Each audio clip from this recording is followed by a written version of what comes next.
पुरुरवा और नहुष की कथा। वैशंपायन जी कहते हैं, जन्मेजय इलाके गर्भ से विद्वान पुरुरवा का जन्म हुआ। सुना जाता है इला पुरुरवा की माता भी थी और पिता भी। राजा पुरुरवा समुद्र के 13 द्वीपों का शासन और उपभोग करते थे। महायशस्वी पुरुरवा मनुष्य होकर भी मानवेतर प्राणियों से घिरे रहते थे। वे अपने बल पराक्रम से उन्मत्त हो ब्राह्मणों के साथ विवाद करने लगे। बेचारे ब्राह्मण चीखते चिल्लाते रहते थे, तो भी वे उनका सारा धन रत्न छीन लेते थे।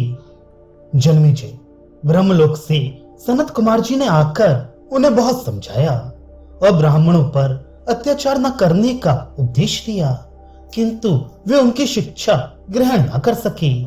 तब क्रोध में भरे हुए महर्षियों ने तत्काल उन्हें श्राप दे दिया, जिससे वे नष्ट हो गए।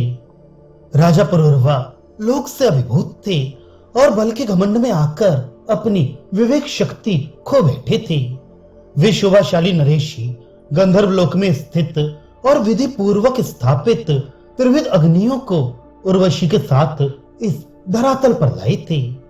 इलानंदन पुरुरवा के 6 पुत्र उत्पन्न हुए, जिनके नाम इस प्रकार हैं: आयु, धीमान, अमावसु, दृणायु, वनायु और शतायु। ये सभी उर्वशी के पुत्र हैं। उनमें से आयु के सर्वभानु कुमारी की गर्भ से उत्पन्न 5 पुत्र बताए जाते हैं: नहुष, वृद्ध शर्मा, रजी, गय तथा अनीना।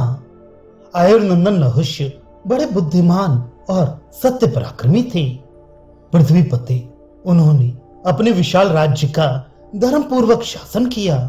पितरों, देवताओं, ऋषियों, ब्राह्मणों, गंधर्वों, नागों, राक्षसों तथा ब्राह्मण, क्षत्रिय और वैश्यों का भी पालन किया। राजा नहुष ने झुंड के झुंड डाकुओं और लुटेरों का वध करके ऋषियों को भी कर देने के लिए विवश किया। अपने इंद्रत्व काल में पराक्रमी नहुष ने महर्षियों को पशु की तरह वाहन बनाकर उनके पीठ पर सवारी की थी। उन्होंने तेज, तप, ओज और पराक्रम द्वारा समस्त देवताओं को तिरस्कृत करके इंद्र पद का उपभोग किया था। राजा नहुष ने 6 प्रियवादी पुत्रों को जन्म दिया, जिनके नाम इस प्रकार हैं: यति, ययाति, संयाति, आयाति, अयति और ध्रुव। इनमें यति योग का आश्रय लेकर ब्रह्मभूत मुनि हो गए थे।